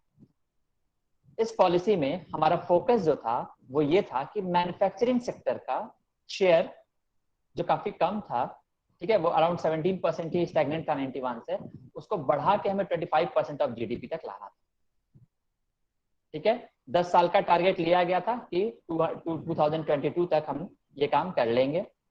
साथ ही साथ मैंने अभी भी बोला आपसे कि एग्रीकल्चर सेक्टर में 50% से ज्यादा आज भी लोग लगे हुए हैं, but they are basically disguised unemployment, प्रच्छन्न बेरोजगारी। वो रोजगार में लगे हुए तो प्रतीत हो रहे हैं कि वो कृषि कार्य में लगे हुए हैं, लेकिन टेक्निकली वो अनएम्प्लॉयड हैं, जिसको हम लोग कहते हैं डिसगाइज्ड अनएम्प्लॉयमेंट या प्रच्छन्न बेरोजगारी। यानी कि जो कार्य में तो लगे हुए हैं पर उनका उत्पादकता, उनकी प्रोडक्टिविटी जो है वो शून्य है, टोटल प्रोडक्शन में उनका कंट्रीब्यूशन नहीं है। इसीलिए हम उसको क्या कहें कि वो डिसगाइज्ड अनएम्प्लॉयड है। तो कौन सा ऐसा सेक्टर होगा जो एम्प्लॉयमेंट देगा उनको ज्यादा से ज्यादा, क्योंकि एग्रीकल्चर सेक्टर में ऑलरेडी सरप्लस लोग लगे हुए हैं, जरूरत से ज्यादा लगे हैं। मैं कह रहा हूं आज के डेट में भी मोर देन 50% एग्रीकल्चर सेक्टर में लगे हैं, तो जरूरत से ज्यादा लगे हैं, तो उनको वहां से निकाल के हमें मैन्युफैक्चरिंग सेक्टर में लाना है। तो नेशनल मैन्युफैक्चरिंग पॉलिसी का यही मेन मोटो था कि मैन्युफैक्चरिंग सेक्टर्स का शेयर GDP में तो बढ़ाना ही है 25% तक, साथ ही साथ जॉब्स भी क्रिएट करने हैं विद इन अ डिकेड, यानी कि 10 साल के अंदर। किसी ने क्वेश्चन पूछा है कि लिबरलाइजेशन और प्राइवेटाइजेशन में क्या अंतर होता है। तो देखिए, लिबरलाइजेशन का हिंदी होता है उदारीकरण, उदार होना, यानी कि रूल और रेगुलेशंस जो आपके बहुत ही स्ट्रिक्ट हैं, बहुत ही टाइट हैं, उसको आप लिबरल करते हैं, इजी करते हैं। और प्राइवेटाइजेशन में आप उस सेक्टर्स में निजी क्षेत्रों को भी आने का परमिशन दे देते हैं कि निजी क्षेत्र भी अब उस सेक्टर में इंडस्ट्री उद्योग लगा सकते हैं। ठीक है, तो लिबरलाइजेशन उदारवाद हुआ और प्राइवेटाइजेशन निजीकरण। साथ ही साथ ये नेशनल मैन्युफैक्चरिंग पॉलिसी का जो थर्ड ऑब्जेक्टिव था वो था ग्लोबल कॉम्पिटिटिवनेस। आप देखिए 91 में हम ओपन इकोनॉमी हो गए और उसके बाद हम लोग को वर्ल्ड के साथ इंटीग्रेट करना पड़ा। जहां पे अपॉर्चुनिटीज आए, अवसर आए कि फॉरेन टेक्नोलॉजी आ रहा है, फॉरेन इन्वेस्टमेंट आ रहा है, वहां पे उस अपॉर्चुनिटी, उस अवसर के साथ साथ कुछ चैलेंज भी आए, क्योंकि वो एक इंडस्ट्री, वो जो इंडस्ट्री बाहर से आ रही है वो काफी ज्यादा स्ट्रांग थी। आपके यहाँ वो सब इन्फेंट इंडस्ट्री स्टेज में थे, उनसे कम्पीट करना था। गणेश सर डिस्टर्ब हो रहा है सर, इतना मैसेज तो इसीलिए हम लोग को पूरे वर्ल्ड के अब इंडस्ट्री से कम्पीट करना था, global competitiveness. National manufacturing policy 2011 में जो आया उसमें इसको बहुत ही प्राइमरी फोकस रखा गया कि हमारे इंडस्ट्रीज इतने इक्विप्ड हो सके इन terms of human resources, in terms of technology, कि वो ग्लोबली भी कम्पीट कर सके। आगे बढ़ते हुए 2014 में मेक इन इंडिया का आया कि कॉम्पिटिटिव तो होना ही है, साथ ही साथ मैन्युफैक्चरिंग हब होना चाहिए। इंडिया को मैन्युफैक्चरिंग हब बनाने की बात की गई। ठीक है, मेक इन इंडिया में मैन्युफैक्चरिंग पॉलिसी का ही कंटेंट्स को लिया गया और ये इंश्योर किया गया। बेसिकली 3 उनका ऑब्जेक्टिव था कि 12 से 14% प्रति साल हमारा मैन्युफैक्चरिंग सेक्टर बढ़े, 2022 तक 100 मिलियन जॉब क्रिएट हो और जीडीपी 25%। उस समय 2022 तक के लिए लक्ष्य रखा गया था, बाद में इसको 2025 के लिए लक्ष्य रखा गया।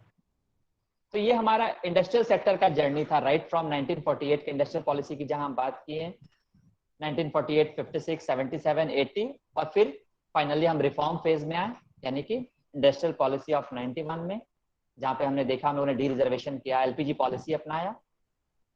फिर मैन्युफैक्चरिंग सेक्टर को और बूस्ट करने के लिए 2011 में हमने मैन्युफैक्चरिंग पॉलिसी लाया और फिर डोमेस्टिक प्रोडक्शन को, कि अगर बाहर से भी जो ट्रेड है वो इंडस्ट्रीज अब हमारे यहाँ लगे, India should become a manufacturing hub of the globe, of the world. हमने मेक इन इंडिया पॉलिसी अपनाया। तो ये हमारा जर्नी था इंडस्ट्रियल पॉलिसी का। अब अगर हम आज देखना चाहते हैं कि हमारी अर्थव्यवस्था आज किस मुकाम पे पहुंची है, क्योंकि जर्नी तो लंबा है, 1947 से जर्नी, और हम अगर 2 फेज में भी इस जर्नी को बांटते हैं तो 2 फेज क्या होगा। अगर हम 91 को एक स्टैंडर्ड लेते हैं, क्योंकि 90s में हमारा रिफॉर्म आया था, तो 2 पार्ट था। एक पार्ट था प्री रिफॉर्म यानी 90s के पहले का, और फिर 90s के बाद का यानी कि पोस्ट रिफॉर्म। 90s के बाद भी हम लोगों ने 30 साल बिता लिया, यानी कि 90 से अभी तक 30 साल हो गए। तो 3 डिकेड्स रिफॉर्म्स के बाद और ऑलमोस्ट 40 डिकेड्स रिफॉर्म के पहले, ये 70 इयर्स में आज हमारा इंडियन इकोनॉमी, भारतीय अर्थव्यवस्था किस मुकाम पे है हम देखना चाहते हैं और किस तरह से हम इसको डिफाइन कर सकते हैं। पहला हम डिफाइन करते हैं ड्युअलिस्टिक इकोनॉमी। ड्युअलिस्टिक मतलब क्या? ड्युअल मतलब क्या होता है? ड्युअलिज्म इज द्वैतवाद। 2 चेहरा दिखता है हमें भारतीय अर्थव्यवस्था का, एक चेहरा ट्रेडिशनल और दूसरा मॉडर्न, आधुनिक। हमारी कंट्री में आज भी एग्रीकल्चर ट्रेडिशनल मीन से हो रहे हैं, हल से हो रहे हैं, लेकिन हमारी कंट्री में आज मेट्रोज भी चल रहे हैं। यानी कि जहां पे हमारे पास ट्रेडिशनल कन्वेंशनल चीजें हैं, आज भी रूरल हमारा बहुत, ट्राइबल एरियाज बहुत पिछड़ा है, तो हमारे पास ऐसे ऐसे सिटीज है, बैंगलोर और हैदराबाद, जो हब बने हैं सॉफ्टवेयर सेक्टर्स में भी। तो यानी कि हम कह सकते हैं कि भारतीय अर्थव्यवस्था को अगर आज हम डिफाइन करना चाहें तो हम कह सकते हैं ड्युअलिस्टिक इकोनॉमी है, जहाँ पे ट्रेडिशनल चीजें भी हैं, मॉडर्न भी हैं। Yes, very good. हमारे यहाँ अब तो बहुत ज्यादा 4 मेट्रोपॉलिटन सिटीज हैं। मिक्स्ड इकोनॉमी, मिश्रित अर्थव्यवस्था है आज के डेट में अगर हम भारत को डिफाइन करेंगे। क्यों मिश्रित अर्थव्यवस्था है? क्योंकि अब हमारे कंट्री में ना सिर्फ पब्लिक सेक्टर है बल्कि प्राइवेट सेक्टर दोनों पैरेलली रन कर रहे हैं। आज हमारी अगर हम पूरी अर्थव्यवस्था को एक साइकिल समझें तो ये प्राइवेट और पब्लिक जो है ये दो पहिए का काम कर रहा है जो हमारी अर्थव्यवस्था को गति दे रहा है। आज हमें दोनों का इंपॉर्टेंस पता है कि ना तो अकेले पब्लिक हमारी ग्रोथ को बहुत बढ़ा सकता है, ना पूरा प्राइवेट सेक्टर, दोनों का प्रेजेंस बहुत ही जरूरी है। इसीलिए हम कह सकते हैं कि सोशलिस्ट नॉर्म्स भी हमारे यहाँ, कैपिटलिस्ट नॉर्म्स भी हैं, समाजवादी अर्थव्यवस्था के भी घटक हमारे यहाँ शामिल हैं और पूंजीवादी अर्थव्यवस्था के घटक भी हमारे यहाँ शामिल हैं, ठीक है। और मिक्स्ड इकोनॉमी, इसीलिए हम कहें क्योंकि पब्लिक और प्राइवेट है तो मिश्रित अर्थव्यवस्था। इंडिया को अगर देखते हैं तो अक्सर हम लोग डेवलपिंग इकोनॉमी के पास रखते हैं कि भारत एक विकासशील अर्थव्यवस्था है। यानी विकासशील अर्थव्यवस्था मतलब अंडर डेवलप्ड हुआ एक अल्प विकसित अर्थव्यवस्था और एक डेवलप्ड हुआ विकसित अर्थव्यवस्था, इन दोनों के बीच का जो लेवल है वो है विकासशील अर्थव्यवस्था। यानी कि you are moving towards developed phase, आप विकसित अर्थव्यवस्था की तरफ मूव कर रहे हैं। पर डेवलपिंग इकोनॉमी के कैटेगरी में भी अगर देखा जाए तो India is the emerging economy. World के जितने भी डेवलपिंग कंट्रीज हैं उसमें इंडिया का स्पीड बहुत अच्छा है। हम आगे आपको डेटा से भी शो करेंगे कि किस तरीके से हमारा इकोनॉमी आज एमर्जिंग इकोनॉमी बन रखा है, राइट। नेक्स्ट, जिसके लिए हमेशा आप सुनते होंगे, डेमोग्राफिक डिविडेंड की बात करें। ये डेमोग्राफिक डिविडेंड सिर्फ पॉपुलेशन नहीं है, ये इतनी बड़ी जो हमारे पास जनसंख्या है ये सिर्फ एक जनसंख्या नहीं है, ये ह्यूमन रिसोर्स है। इस पॉपुलेशन को अगर हम स्किल बनाते हैं, इस पॉपुलेशन अगर हमारी ये स्किल्ड होती है तो हमारी अर्थव्यवस्था जो होगी वो ये पॉपुलेशन को हम ह्यूमन रिसोर्स कह सकते हैं, मानव संसाधन में कन्वर्ट होगी।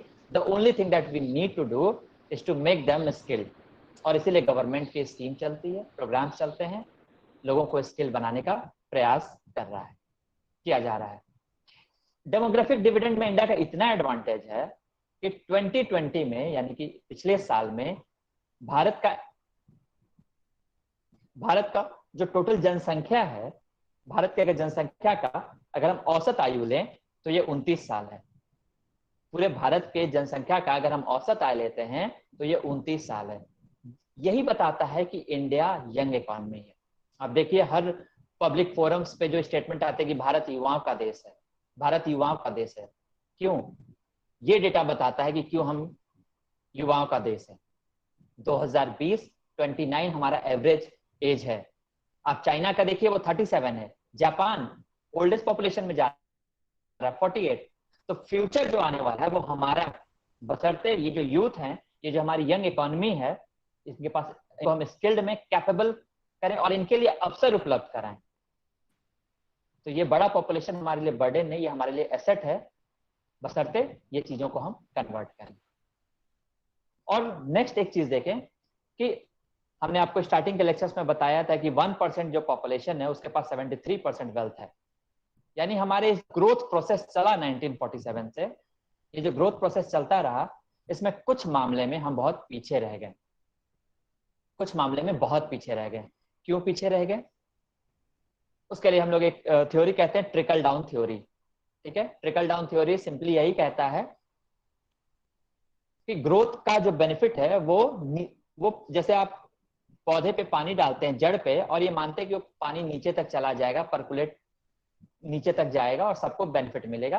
तो हमने भी सोचा कि अगर ग्रोथ होगा तो इसका लाभ सबको मिलेगा, पर रिजल्ट क्या हुआ कि कुछ लोग बहुत rich becomes richer and poor becomes poor.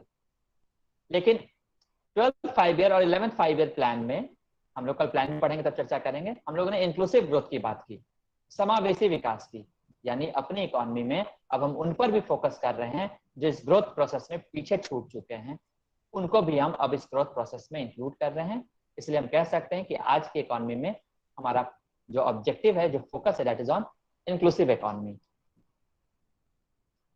ये जो इंडियन इकोनॉमी का हमने आपसे चर्चा किया कि हम लोग dualistic economy, mixed economy, emerging economy, ये एक अच्छा फिगर, या यंग इकोनॉमी, ये एक अच्छा फिगर दिखा रहा है।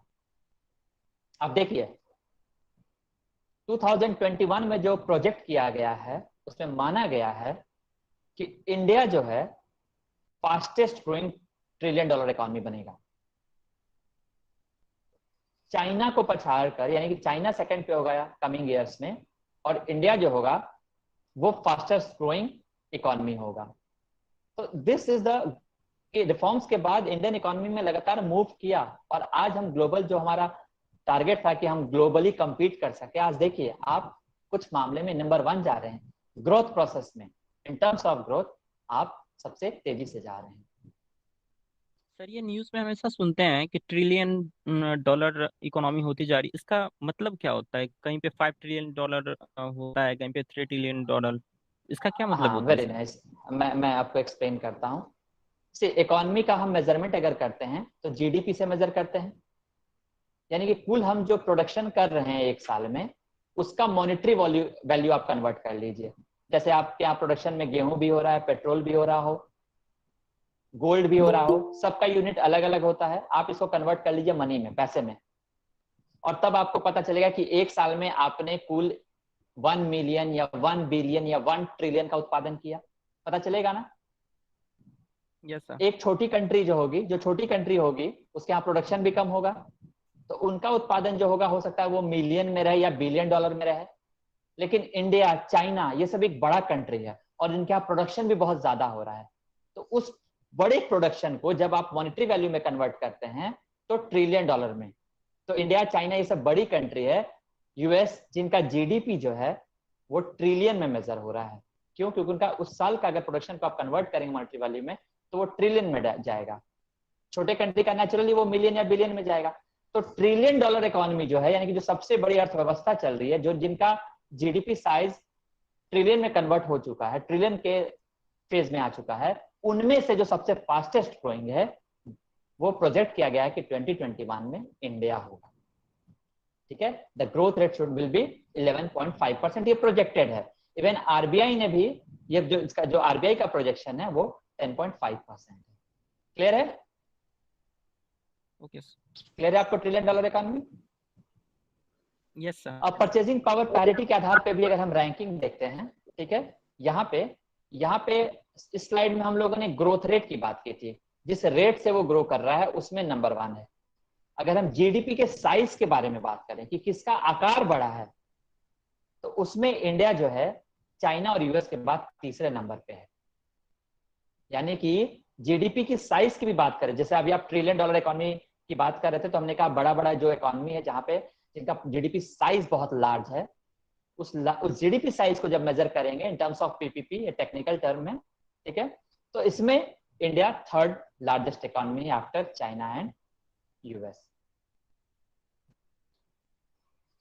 तो ये जो हम आपको ग्रोथ के टर्म्स में दिखाएं, ये बेसिकली क्वांटिटेटिव फिगर है, यानी कि क्वांटिटी में अच्छा लग रहा है कि इंडिया का जीडीपी इतना बड़ा है, इंडिया का यंगेज पॉपुलेशन है, हम वर्ल्ड में इमर्जिंग इकोनॉमी आ रहे हैं, हमारा जीडीपी साइज में 3rd रैंक है।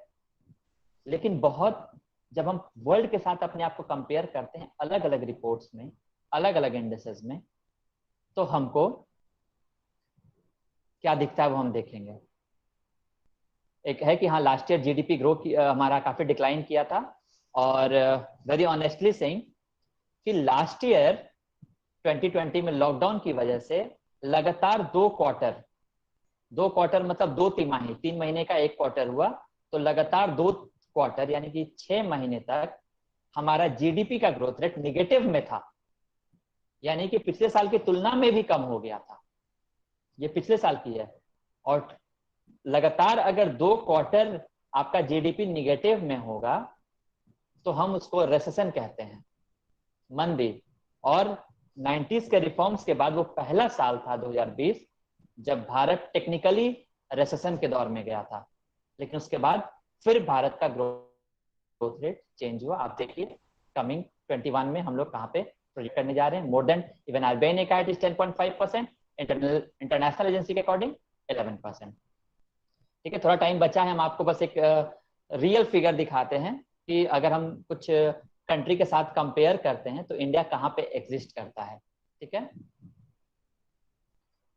ये कुछ इंडिसेस हैं जो मैंने आपके लिए क्लब किया है, जैसे HDI ह्यूमन डेवलपमेंट, ये मानव संसाधन सूचकांक कहते हैं, मानव विकास सूचकांक, ह्यूमन डेवलपमेंट इंडेक्सेस।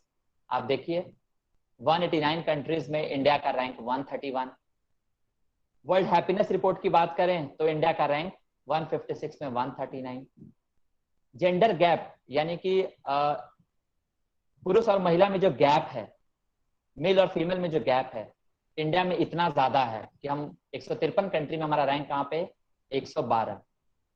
हमने लिबरलाइजेशन की पॉलिसी अपनाई, बहुत सारे फैसिलिटीज दिए, उदारीकरण किया, ओपन किया, लेकिन स्टिल हम अभी भी 190s में 63 रैंक में हैं। बहुत सारे अदर फैक्टर्स भी जिसके लिए इसके लिए वर्क कर रहे हैं। गरीब देशों में अगर 107 में लिया जाए तो इंडिया का रैंक 62 आ रहा है। ये एक्चुअली मैंने आपके लिए डेटा क्यों लाया, ये बेसिकली इसीलिए लाया कि एक फीचर्स है जो मैं आपको दिखा रहा हूं कि इंडिया हमारा वर्ल्ड में compete करने के लिए एक इमर्जिंग इकोनॉमी बन रहा है। इंडिया एक यंग इकोनॉमी है, इंडिया एक तेजी से उभरती हुई अर्थव्यवस्था है जो अपने कैपिटल साइज में, जीडीपी साइज में बहुत ऊपर जा रहा है। लेकिन साथ ही साथ जब हम कई अलग इंडिसेस में कंपेयर कर रहे हैं तो आज भी हम बहुत पीछे हैं। एक बहुत बड़ा जर्नी है जो हमको अभी भी ट्रेवल करना है। यहाँ पे देखिए जो आपको दिखाया था कि जीडीपी ग्रोथ रेट में अभी हम कितने पीछे हैं। जीडीपी पीपी में हम थर्ड। सर अभी इंडिया की जीडीपी रेट क्या है? जीडीपी रेट इस बार का अराउंड 7. जीडीपी पूरे एक साल का हम कैलकुलेट करते हैं, ठीक है, लेकिन क्वार्टरली अगर आप देखेंगे 3-3 महीने में तो 8% का अराउंड ऊपर कर रहा है, ठीक है। लेकिन जीडीपी का जो एक्चुअल मेजरमेंट होता है पूरे एक फाइनेंशियल ईयर के लिए होगा, पूरे एक साल के लिए। इसीलिए यहाँ पे हम आपको ईयर अलग अलग दिखा रहे हैं कि जो भी आपको यहाँ पे रैंकिंग दिखा रहे हैं या रेट दिखा रहे हैं वो अलग अलग साल का है। सर हर कमेटी अलग अलग प्रेडिक्ट करती है ना, तो मेन जीडीपी ग्रोथ रेट कौन? हाँ फिर से रिपीट कीजिए।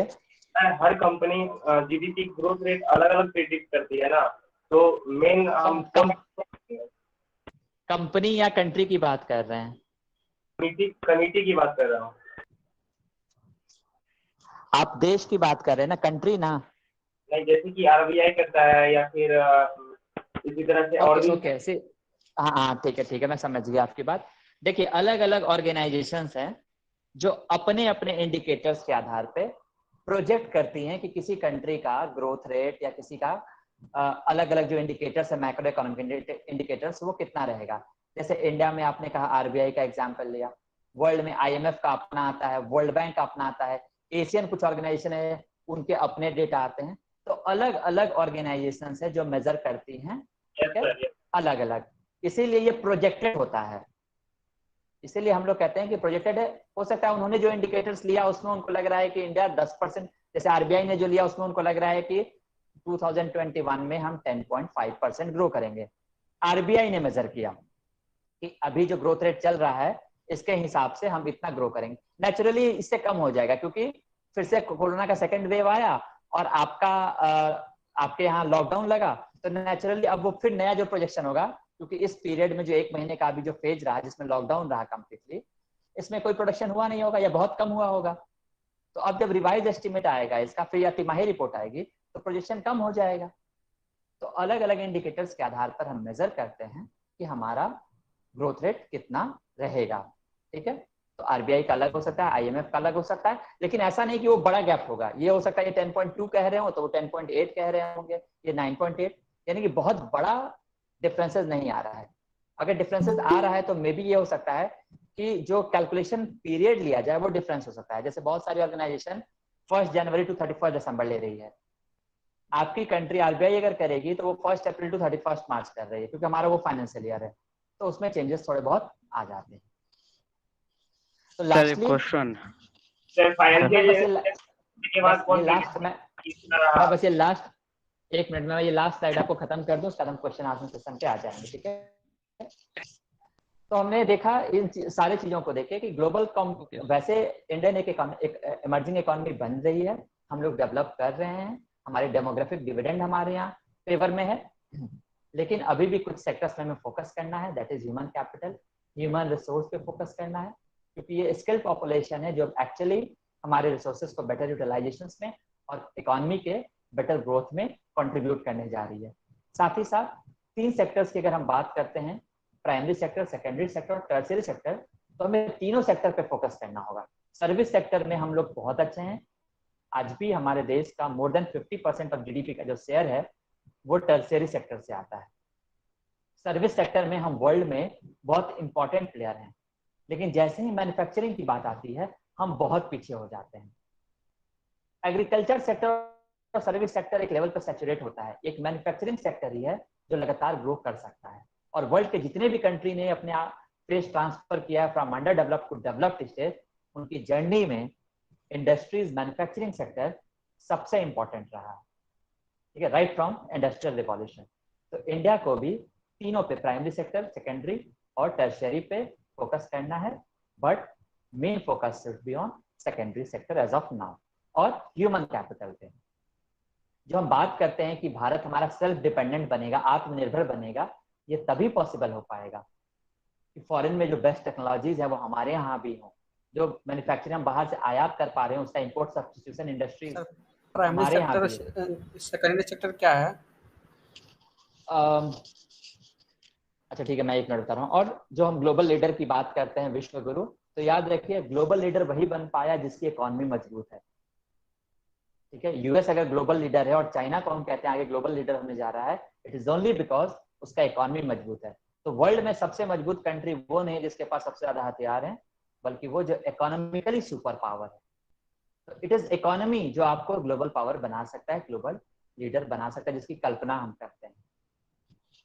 हाँ, अब आप लोग क्वेश्चन कर सकते हैं। सर एक क्वेश्चन है, जाते हैं। तो इसलिए अर्थव्यवस्था को 3 हिस्से में मैंने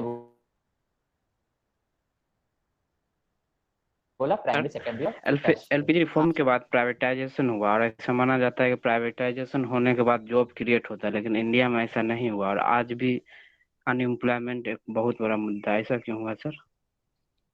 हाँ, वेरी नाइस। हम ये मानते हैं कि प्राइवेटाइजेशन आएगा तो ग्रोथ भी होगा, लेकिन इंडिया का ग्रोथ जो है वो टेक्निकली टर्म किया गया है, we are having a jobless growth, right, कि हमारे पास जितना हमें जरूरत है उसके हिसाब से हम रोजगार का उत्पादन नहीं कर सके हैं।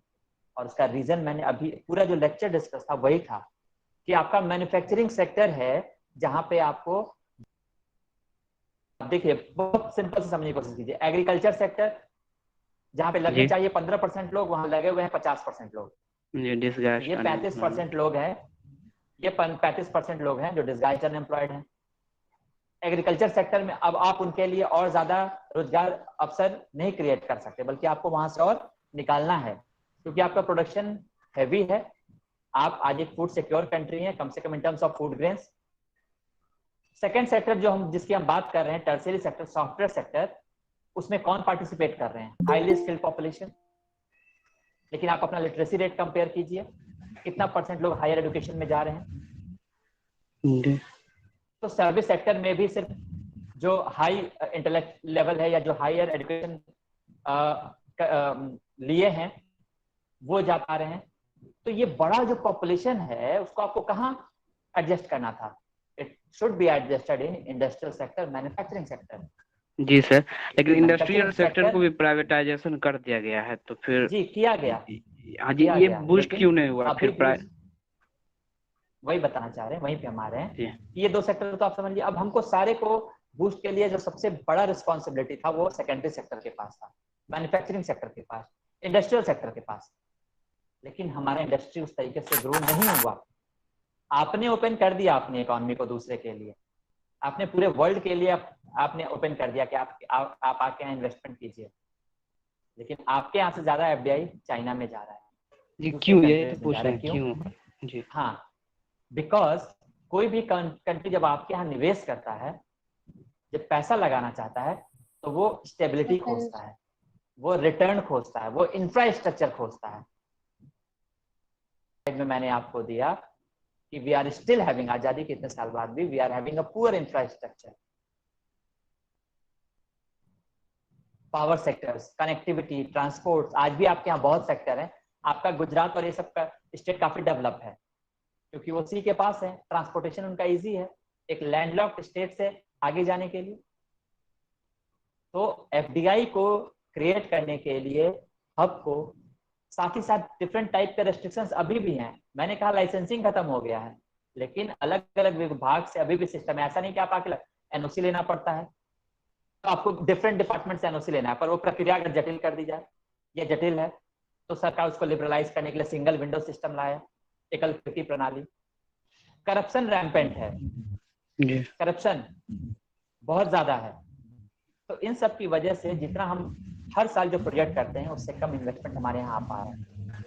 और जब ये मेक इन इंडिया पॉलिसी जो हम आपको 2014 का बता रहे हैं, उसका भी रीजन यही है कि अगर ये प्रोडक्शन इंडिया में होगा तो इनको जो रॉ मटेरियल्स भी चाहिएगा वो लोकली मिलेगा, तो जो रॉ मटेरियल्स के सप्लायर है उनके लिए भी जॉब क्रिएट होगा, और इंडिया में लगेगा इंडस्ट्रीज, तो आप वहां पर यहाँ के लोग वहां पे काम कर पाएंगे, उनके लिए जॉब क्रिएट होगा। स्टार्टअप स्कीम लाया गया कि ठीक है, अगर उतना नहीं डेवलप हो पा रहा है तो गवर्नमेंट आपको स्मॉल लोन अमाउंट दे रही है, आप अपना स्टार्टअप शुरू कीजिए, राइट? जी जी तो जी। ये सारे रीजन है जो कलेक्टिवली हमारे ग्रोथ को, फास्ट ग्रोथ को भी जॉबलेस ग्रोथ बना के रखे हुए हैं। तो सर हम ऐसा कर इम्पोर्टेंट थिंग, एक इम्पोर्टेंट थिंग कि पॉपुलेशन अनएक्सपेक्टेडली राइज हो रहा है। जी जी। अभी रिसेंट फिगर दिखा, लेटेस्ट सेंसस का फिगर था, आपको स्लाइड में दिखाया था 17.6%। इमेजिन। हाँ, नेक्स्ट क्वेश्चन। तो सर हम ऐसा कह सकते हैं कि इंफ्रास्ट्रक्चर, मतलब पहले अगर बूस्ट करना है इकोनॉमी को तो पहले इंफ्रास्ट्रक्चर सही करना होगा। बिल्कुल कह सकते हैं, और ये आपका रियल लाइफ एग्जांपल से भी देख सकते हैं। आप अपने घर या जिस जिले में रहते हैं, जहाँ पे रहते हैं, जहाँ पे इंफ्रास्ट्रक्चर अच्छा होगा वहाँ पे आप हर कुछ अच्छा होगा, आप देख लीजिए। और जहाँ इंफ्रास्ट्रक्चर क्या होता है? SEZ क्या होता है? SEZ SEZ कहते हैं स्पेशल इकोनॉमिक जोन। जी जी जी। विशेष आर्थिक इकाई। ये बेसिकली ये एक्ट आया था 2005 में, सेज एक्ट 2005, और रूल्स 2006 में लागू हुआ था। ये इंडस्ट्री से रिलेटेड है ना? हाँ हाँ बिल्कुल, मैं बता रहा हूँ। सरकार का मेन फंक्शन ये था कि ये जो सेस के अंदर जो भी अपने एक्सपोर्ट को बढ़ाने के लिए ये सेस का कंसेप्ट आया था, और ये कहा गया था कि ये सेज एक एरिया डिफाइन हो जाता है, जैसा आपका कांडला गुजरात में था, उसको डिफाइन कर दिया गया कि ये एक सेज होगा, और यहाँ पे जो भी प्रोडक्शन होगा वो सिर्फ और सिर्फ एक्सपोर्ट होगा, यानी कि उस एरिया के बाहर जो भी प्रोडक्शन निकल रहा है वो एक्सपोर्ट काउंट होगा। तो बेसिकली सेस का उद्देश्य था इंडिया के एक्सपोर्ट को बूस्ट करना, एक्सपोर्ट को बढ़ाना। सर ये सक्सेसफुल रहा या नहीं रहा? आप देख लीजिए एक्सपोर्ट का इंडिकेटर अभी भी वर्ल्ड शेयर्स में, आप फॉरेन ट्रेड पॉलिसी उठाकर देखेंगे तो अभी भी हमारा वर्ल्ड शेयर में 1.5% के आसपास शेयर है हमारा। मतलब सक्सेसफुल नहीं रहा, अभी उतना सक्सेसफुल नहीं है, लेकिन ये टाइम लगता है। 2015 में ये पॉलिसी 5 में ही आया टाइम लगता है सर। 5 में आया था ना, अभी 15 साल हो गया। आप लॉन्ग टर्म ग्रोथ की बात कर रहे हैं, 15-20 इयर्स में आप उस जगह पे नहीं पहुंचे। 15 इयर्स इज स्मॉल टर्म। दूसरा, बहुत सारा सेट डिक्लेयर हुआ, बहुत सारा लिस्ट में आप जाएंगे जी सेट्स की आप देखिए तो बहुत सारा सेट, लेकिन कुछ ही ऑपरेशनल है, कुछ ही ऑपरेशनल है। तो नेचुरली सिर्फ पॉलिसी बनाने से नहीं, उसका एग्जीक्यूशन भी उस टर्म्स में होना चाहिए, तभी रिजल्ट आएगा। जी जी, thank you. GDP growth rate कौन जारी करता है? आई मीन फाइनेंशियल ईयर खत्म होने के बाद जीडीपी ग्रोथ रेट कौन जारी करता है? कौन सा ऑर्गेनाइजेशन? आप बजट जब आता है हमारा, ठीक है, कल के लेक्चर में आपको हम बताएंगे कि बजट के एस्टिमेट्स में हम लोग कैसे इसको दिखाते हैं, ठीक है? इकोनॉमिक सर्वे का नाम आपने सुना होगा, कल के लेक्चर आपका बजट है, उसमें हम इसको डिस्कस कर लेंगे।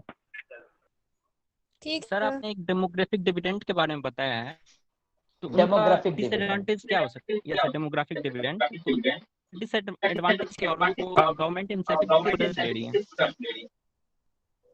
डेमोग्राफिक डिविडेंड में क्या हो रहा है कि आपका पॉपुलेशन तो बढ़ रहा है लेकिन यंग पॉपुलेशन बढ़ रहा है। आप डेमोग्राफिक डिविडेंड का अगर हम 3 स्टेज होता है, ठीक है? पहले स्टेज में बर्थ रेट और म्यूट कर लीजिए, 3 स्टेज की हम बात कर रहे थे। पहला स्टेज, विवेक आप अपना म्यूट कर लीजिए। हेलो, हाँ, तो पहला स्टेज में जहाँ पे बर्थ रेट भी हाई रहता है, डेथ रेट भी हाई रहता है, जहाँ इसका मतलब दोनों अगर हाई है तो पॉपुलेशन आपका मोर और लेस स्टेबल है। थर्ड स्टेज, हम सेकंड स्टेज को भी स्किप कर रहे हैं। थर्ड स्टेज जहाँ पे बर्थ रेट भी कम होता है और डेथ रेट भी कम हो जाता है। बर्थ रेट भी कम हो गया इसलिए वहां भी पॉपुलेशन मोर और लेस स्टेबल हो जाता है। लेकिन सेकंड स्टेज डेवलपिंग स्टेज को दिखाता है। यहाँ पे हेल्थ इंफ्रास्ट्रक्चर वगैरह अच्छा हो गया है तो डेथ रेट में, मृत्यु दर में तो कमी आ गई है, लेकिन हमारे social norms, preference of male child, इन सब की वजह से बर्थ रेट उस हिसाब से कंट्रोल नहीं हुआ है, तो यहाँ पे पॉपुलेशन हाई रहता है। डेमोग्राफिक इंडिया सेकेंड स्टेज में है, और इसकी वजह से यहाँ पे जो हमारा एवरेज एज ऑफ पॉपुलेशन है वो 29 है। तो ये एक यंग पॉपुलेशन, और किसी भी कंट्री के लिए एसेट कौन होगा? एक यंग पॉपुलेशन। क्यों? क्योंकि 1 से 15 साल तक को हम डिपेंडेंट पॉपुलेशन मानते हैं, 64 से ऊपर वाले को भी डिपेंडेंट यानी निर्भर। तो वर्किंग एज पॉपुलेशन तो इसी के बीच में है, और उसमें भी 29 यानी कि बिल्कुल यंग पॉपुलेशन, वर्किंग पॉपुलेशन। और यही पॉपुलेशन होगा ना जो कंट्रीब्यूट करेगा इकोनॉमी के डेवलपमेंट में, ग्रोथ में। सर एलपीजी के सुधार से कुछ नेगेटिव भी हुआ होगा? बिल्कुल जी, उसके बारे में बताइए कुछ, क्या नेगेटिव इम्पैक्ट रहा? एक बहुत ही अच्छा, एक बहुत ही सिंपल सा एग्जांपल देते हैं कि आप एक कमरे में हैं जो एक बंद अर्थव्यवस्था है। आपने खिड़की खोला तो आपको फ्रेश एयर मिलेगा। तो जब आप एलपीजी अडॉप्ट किए, अपने आप को ओपन किए, तो आपको फ्रेश एयर तो मिला, बाहर से इन्वेस्टमेंट आया, टेक्नोलॉजी आया, सब कुछ आया, लेकिन साथ ही मच्छर भी तो आएंगे उस खिड़की से, नेगेटिव इम्पैक्ट भी तो आएंगे। यानी कि अगर वो फॉरेन इंडस्ट्रीज आए आपके यहाँ, और आपका एक डोमेस्टिक इंडस्ट्रीज है, घरेलू उद्योग है जो ऐसा अवस्था में है, उसको compete करने में प्रॉब्लम हुआ। बहुत सेक्टर्स में वो हावी हुए, प्लस वो आपके प्रॉफिट्स को आपके यहाँ से अर्न करके बाहर रिपैट्रिएट किए। अगर वो यहाँ पे लगा दे तब तो ठीक है, जैसे एफडी आया है तो बहुत बेनिफिटेड होगी। इसीलिए कोई भी पॉलिसी हम अपनाते हैं, जैसे मैंने कहा फ्रेश एयर आया लेकिन साथ में मच्छर भी आया, तो बचाने के लिए आप क्या करेंगे? खिड़की नहीं खोलेंगे, नहीं, ओपन करेंगे, लेकिन उस खिड़की पे एक जाली भी लगा देंगे, एक फिल्टर भी लगाएंगे, ताकि वो फ्रेश एयर आए, लेकिन वो जो मस्किटो आ रहे वो नहीं आए। नेगेटिव इम्पैक्ट्स भी, लेकिन इंडिया के लिए एडवांटेज ज्यादा रहा, इसीलिए उस रिफॉर्म्स के बाद हम लोगों ने ज्यादा ग्रो किया। सर जब चाइना एफडीआई करता है तो उसका इंक्रीज होता है, लेकिन जब इंडिया एफडीआई करता है तो इसमें बहुत सी प्रॉब्लम भी होता है, हो रहा है ऐसा। इसी के लिए तो यही तो बात अभी किसी ने तो क्वेश्चन हमको रेज ऐसा किया। जी सर, हमको ऐसा करना चाहिए ना, जो क्या बोलते हैं तरीका चाइना यूज कर रहा है या अपना रहा, वैसे ही उसी टाइप से। जैसे देखिए ये कहने के लिए बहुत इजी है, लेकिन मैं आपको एक स्टेटमेंट बताता हूँ। प्राइम मिनिस्टर मनमोहन सिंह जब प्राइम मिनिस्टर थे इंडिया के, यूएस में गए थे, तो उनसे कहा गया कि चाइना बहुत तेजी से ग्रो कर रहा है, आप उसके मुकाबले उतनी तेजी से ग्रो नहीं कर रहे। तो उन्होंने एक स्टेटमेंट कहा था वहां पे कि ours is a value led growth. उन्होंने ये नहीं कहा कि चाइना का वैल्यूलेस ग्रोथ है, but as compare to China he said ours is the value led growth. आपके यहाँ लेबर लॉज हैं, चाइना एक ऐसी कंट्री है जहाँ पे कहते हैं लेबर लॉज ऑलमोस्ट नेग्लिजिबल हैं।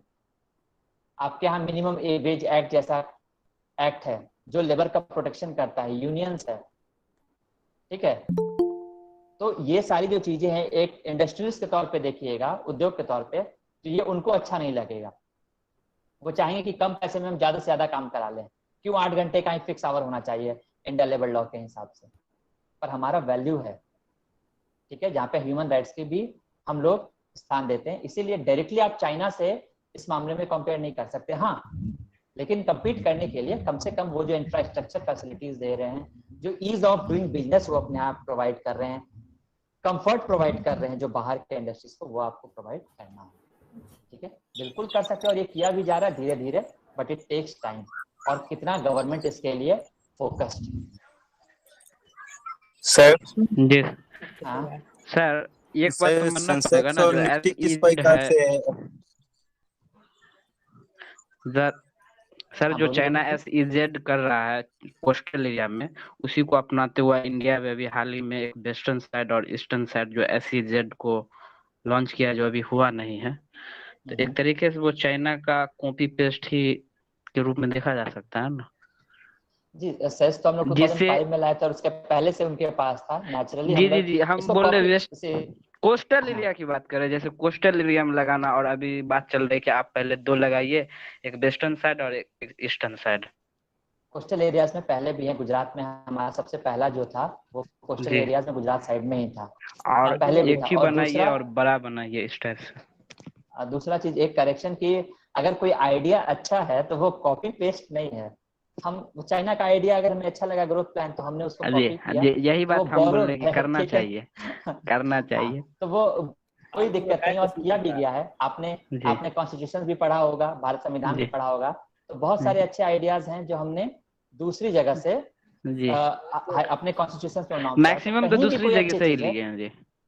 तो देयर इज नो प्रॉब्लम, अगर कोई भी चीज बेहतर है और हमें लगता है कि ये बेहतर है तो उसको अडॉप्ट करने में बुरा नहीं है। थिंग इज दैट कि उसको फिल्टर कीजिए कि वो आपके नीड को सूट करे। सीधे जैसे उन्होंने किया वैसे ही अपने यहाँ लागू मत कर दीजिए, क्योंकि उनका जो कंडीशंस है और आपका कंडीशंस है वो हमेशा डिफरेंट होगा। तो उसको फिल्टर कीजिए और वो इस तरीके से उसको लागू कीजिए कि वो आपके सिचुएशंस को सूट करे। सर इकोनॉमी और फंडामेंटल पॉलिसी में क्या डिफरेंस है? इकोनॉमिक और फंडामेंटल पॉलिसी में फंडामेंटल पॉलिसी मतलब आधारभूत नीति, जिसमें आप सारे सेक्टर्स को क्लब करते हैं, ठीक है। इकोनॉमिक पॉलिसी में आप सिर्फ आर्थिक नीति पे फोकस कर रहे हैं, और इकोनॉमिक पॉलिसी में अगर आप इंडस्ट्रियल पॉलिसी उठाए हैं तो उसमें सिर्फ आप इंडस्ट्रियल पॉलिसी यानी औद्योगिक नीति को पढ़ रहे हैं, जबकि उसके अंदर आपका एग्रीकल्चर पॉलिसी आ सकता है, कई तरह के पॉलिसी आ सकते हैं, लेकिन आप फोकस इस पे कर रहे हैं। जैसे सेंसेक्स और निफ्टी क्या चीज को डिफाइन करता है? सर आप स्टॉक मार्केट में चले गए। क्वेश्चन बोलिए करने के लिए। सर इंडस्ट्री टॉपिक अब कंप्लीट हो गया कि अभी और भी बाकी है? जैसे पोर्ट हुआ, कोल हुआ, आज का हो गया, आज जो नहीं 3 टॉपिक हम लोग का हो गया है सर। एक साथ कई लोग मत बोलिए। कल जो है हम लोग का इंडस्ट्री क्वेश्चन करो, इंडस्ट्री चल रहा है अभी। हाँ नेक्स्ट जो हमारा है, कल हम लोग यूनियन बजट पढ़ेंगे, बिहार इकोनॉमी और प्लानिंग पढ़ेंगे, ठीक है। कल हम लोग का इंडस्ट्री टॉपिक कंप्लीट हो गया। इंडस्ट्री इंडस्ट्रियल भी हम लोग डिस्कस किए। हाँ कल 5 ईयर प्लान होगा, ठीक है। तो इसी समय मिलेंगे 2:30 बजे। Thank you sir. Thank you sir. Thank you sir. Ganesh ji, thank you sir. Ganesh ji, thank you sir. जी सर, बताया जाए सर। Thank you sir. अब लेफ्ट हो सकते हैं? हाँ यस सर। ओके।